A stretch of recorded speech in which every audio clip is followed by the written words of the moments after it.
दोस्तों ये सभी क्वेश्चन आपके प्रीवियस ईयर एग्जाम में पूछे गए हैं ऑल ओवर इंडिया एग्जाम में। कोई भी एग्जाम हो जिसमें हिंदी ग्रामर आपको पूछे जाते हैं, इनमें पूछे गए ये क्वेश्चन है। ठीक है, तो इसको केयरफुल तरीके से आपको इसको अटेंड कीजिए, क्योंकि ये यही क्वेश्चन रिपीट हो गया आपके फिर से एग्जाम में पूछे जाएंगे, क्योंकि हिंदी कभी बदलती नहीं है। चलिए, नमस्कार दोस्तों, अगर आप भी किसी कॉम्पिटेटिव एग्जाम की तैयारी कर रहे हैं तो यह वीडियो आपके लिए बहुत ही महत्वपूर्ण होने वाली है, क्योंकि आज की वीडियो में मैं 20 ऐसे महत्वपूर्ण हिंदी के PYQ प्रश्न लाया हूँ जो आपकी एग्जाम में बहुत ही महत्वपूर्ण होने वाले हैं। तो चलिए देखते हैं। पहला क्वेश्चन है, भाषा के लिखित रूप में बात बताते हैं, किस रूप में बताएंगे बताइए। पहला बोलकर, दूसरा लिखकर, या फिर A B दोनों, या फिर इनमें से कोई नहीं। तो दोस्तों देखिए, भाषा के लिखित रूप में जब भी हम बात बताएंगे वो क्या करके बताएंगे, हम लिख कर बताएंगे, इसलिए इसका आंसर बी बिल्कुल सही हो जाएगा। चलिए, अगला क्वेश्चन है क्वेश्चन नंबर सेकेंड, भारत की राष्ट्रभाषा है, बताइएगा। देखिए, ये क्वेश्चन पूछा जाता है, लेकिन अभी भी इसके संवैधानिक रूप पे ये नहीं हुआ है कि भारत की राष्ट्रभाषा हिंदी है। लेकिन हमें इस जो कि इस क्वेश्चन था, ये प्रीवियस ईयर क्वेश्चन, इसमें हमको हिंदी ही आंसर मिला, इसलिए मैं आपको हिंदी बताता हूँ।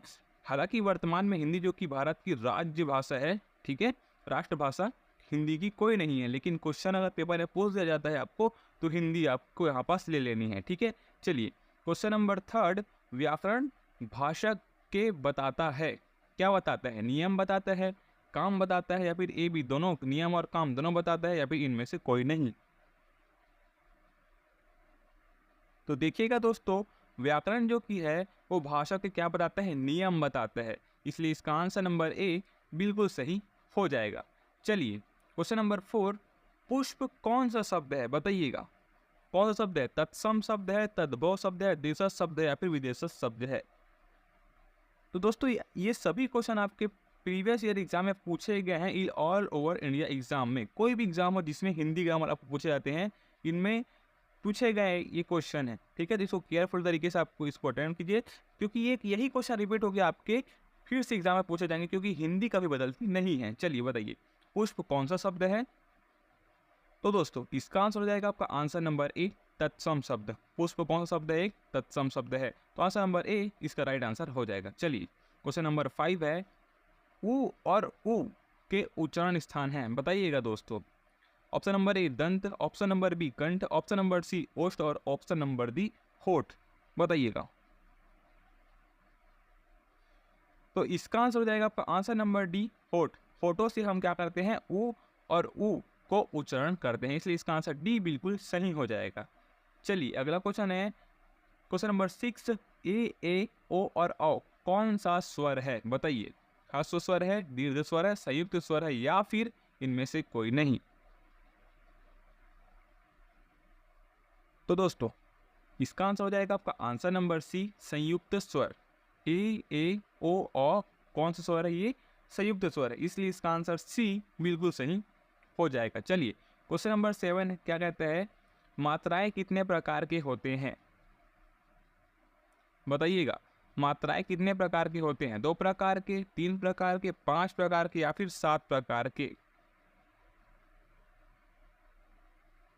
तो दोस्तों मात्राएं जो की होती है वो होती है आपकी 3 प्रकार की, इसलिए इसका आंसर B बिल्कुल सही हो जाएगा। चलिए, क्वेश्चन नंबर 8 है, हिंदी में व्यंजन वर्णों की संख्या कितनी होती है, बताइएगा दोस्तों। Option number A 22, option number B 10, option number C 33, या फिर ऑप्शन नंबर D 30। तो दोस्तों इसका आंसर हो जाएगा आपका आंसर नंबर C 33। हिंदी में व्यंजन वर्णों की संख्या 33 होती है। चलिए, अगला क्वेश्चन है क्वेश्चन नंबर 9, क वर्ग का उच्चारण स्थान है, बताइएगा दोस्तों। क वर्ग का उच्चारण स्थान है, मूर्धा से है, दंत से है, ओष्ठ से है, या फिर कंठ से है।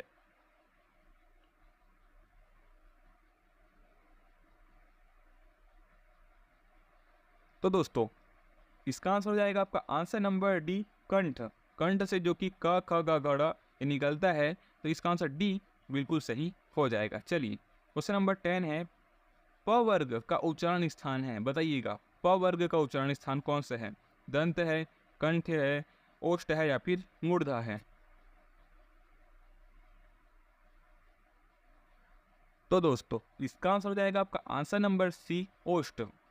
प फ ब भ म, यही क्या होते हैं आपके 5 जो वर्ग वर्ण होते हैं वो अपने ओष्ठ द्वारा निकले आते हैं। ठीक, तो इसका आंसर सी बिल्कुल सही हो जाएगा। चलिए क्वेश्चन नंबर 11 है, ट वर्ग का उच्चारण स्थान है, बताइए। ये आपके पूरे बेसिक क्वेश्चन है जो कि आपके एग्जाम में पूछे गए हैं, मैं इसलिए आपको शुरू से करवा रहा हूँ जिससे आपको हिंदी में किसी भी प्रकार का डाउट ना बचे। बताइएगा, ट वर्ग का उच्चारण स्थान है, दंत से है, कंठ से है, ओष्ठ से है या फिर मूर्धा से है। तो देखिए इसका आंसर हो जाएगा आपका आंसर नंबर डी, मूर्धा।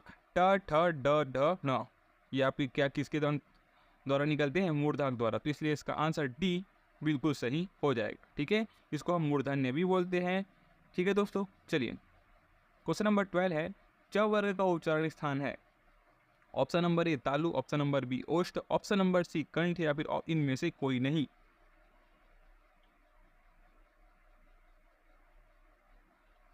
तो दोस्तों इसका आंसर हो जाएगा आपका आंसर नंबर ए तालु।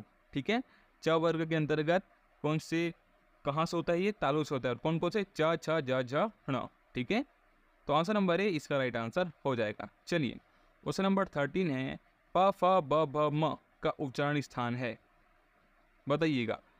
ऑप्शन नंबर ए तालु, ऑप्शन नंबर बी ओष्ठ, ऑप्शन नंबर सी कंठ या फिर ऑप्शन नंबर डी दंत, बताइएगा।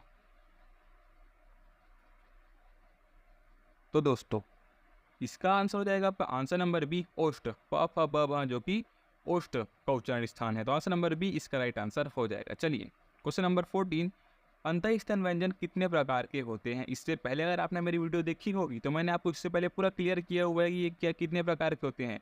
ठीक है दोस्तों, क्योंकि ये क्वेश्चन रिपीटेड है इसलिए आपको फिर से ये रिपीटेड होकर पूछे जा रहे हैं, बस इसका अंदाजा लग गया। बताइए अंतःस्थन व्यंजन कितने प्रकार के होते हैं। तो ये होते हैं आपके 4 प्रकार के, कौन कौन से, य र ल व। ठीक है, कौन कौन से हो गए, य र ल और व। ठीक है, तो ये कितने प्रकार हो गए, 4 प्रकार के हो गए। इसी प्रकार अगर आपको पूछ दिया गया उसमें व्यंजन कितने प्रकार के होते हैं, वो भी 4 प्रकार के होते हैं। कौन कौन से, स श श और ह। ठीक है, श श श और ह ये होते हैं आपके। ठीक है दोस्तों, इसी में आपको पूछ देता है संयुक्त व्यंजन कितने प्रकार के होते हैं, तो भी 4 प्रकार के होते हैं। ठीक है, तो ये आप ध्यान रखिएगा। तो आंसर नंबर सी इसका राइट आंसर हो जाएगा। चलिए क्वेश्चन नंबर 15 क्या बोलता है, इनमें से कौन सा शब्द संज्ञा से बना हुआ विशेषण है, बताइए। इनमें से कौन सा शब्द जो कि है वो संज्ञा से बना हुआ विशेषण है। तो देखिए इसका आंसर हो जाएगा आपका आंसर नंबर ए कुलीन। ठीक है, एक यही जो कि है वो संज्ञा से बना हुआ विशेषण है। बाकी जो नमक है, कृपा है और जाति है ये आपका आंसर नहीं होगा, इसलिए इसका आंसर ए बिल्कुल सही हो जाएगा।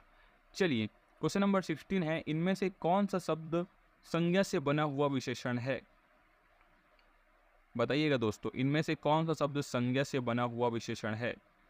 Option number A Japan, option number B गुणी, ऑप्शन नंबर सी दान और ऑप्शन नंबर डी जाति। तो दोस्तों इसका आंसर हो जाएगा आपका आंसर नंबर बी गुणी, गुण से बना गुणी, इसलिए इसका आंसर बी बिल्कुल सही हो जाएगा। चलिए क्वेश्चन नंबर 17 है, इनमें से कौन सा शब्द संज्ञा से बना हुआ विशेषण नहीं है। देखिए आप इसको अच्छे से पढ़िए, कौन सा शब्द क्या है नहीं है पूछा है। ठीक है, बताइएगा। ऑप्शन नंबर ए नमकीन, ऑप्शन नंबर डी दयालु, ऑप्शन नंबर सी धनवान या फिर ऑप्शन नंबर डी फुर्ती। तो देखिए दोस्तों यहाँ पास नमकीन जो कि है नमक से बना नमकीन, ठीक है, तो ये तो होगा। दयालु दया से बना दयालु, तो ये भी होगा। धन से बना वान धनवान, तो ये भी होगा। लेकिन ऑप्शन नंबर डी फुर्ती यही आपका आंसर नहीं है। ठीक है, तो यही जो पूछा है हमारा आंसर डी बिल्कुल सही हो जाएगा। चलिए क्वेश्चन नंबर 18, इनमें से कौन सा शब्द संज्ञा से बना हुआ विशेषण नहीं है, बताइएगा। ऑप्शन नंबर ए अपमानित, ऑप्शन नंबर बी नियमित, ऑप्शन नंबर सी वार्षिक या फिर ऑप्शन नंबर डी अपमान।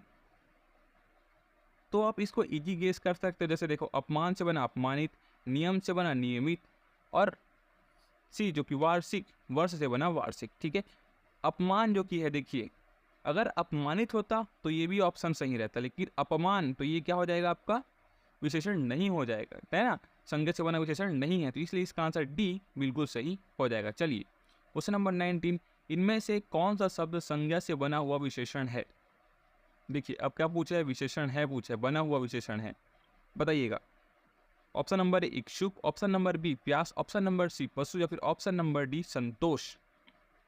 यहाँ पास क्या पूछा है, संज्ञा से बना हुआ विशेषण है। तो दोस्तों मेरे हिसाब से आप ये इसको बना लोगे तो आप इसका आंसर कमेंट कीजिएगा कि कौन सा आप इसका आंसर होगा, इच्छुक होगा, प्यास होगा, पशु होगा, या फिर संतोष होगा। ठीक है, चलिए तो इसको स्किप करते हैं।